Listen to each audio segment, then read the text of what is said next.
Hello, you're watching Galileosky how-to videos. My name is Andrew and I represent the technical support team. Today, we're going to tell you what to do if the Galileosky tracker does not send data to the monitoring software. The first step is to check the GSM antenna. Examine the case and cable carefully.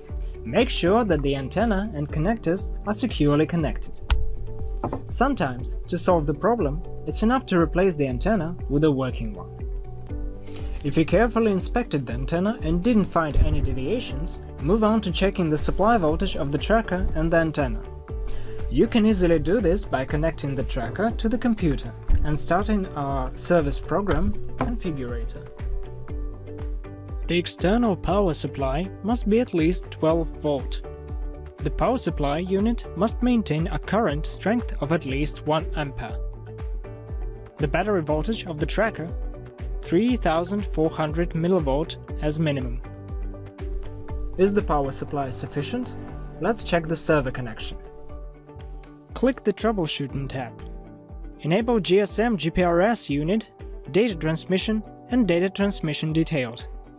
Now go to the Device tab and reset the tracking device.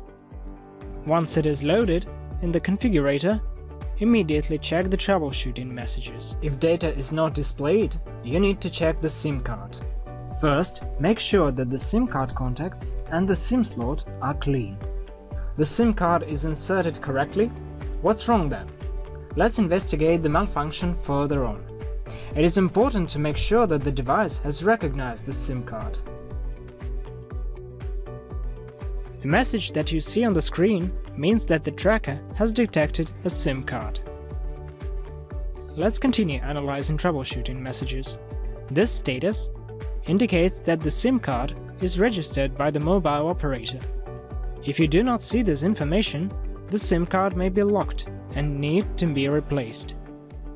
The next thing to look at is the CSQ parameter. To set up a GPRS connection, it must be at least 10 or more. Does it have a lower value? Then it's time to check the antenna connection. The cause of the malfunction may also be an FM transmitter or radio equipment that blocks the signal. The line GPRS activated confirms that the tracker has established a GPRS connection. If you do not see this message, contact your mobile operator to make sure that GPRS service is activated. The next status shows us that the tracker has established a TCP connection to the monitoring server. If this does not happen, verify the address and port settings of the server on the Data Transfer tab. Got the message first pack OK? Excellent!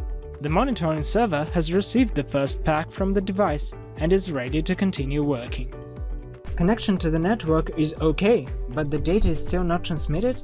Perhaps the data structure is damaged. In this case, you need to delete all points from the flash memory or SD card via commands erase track or erase track SD.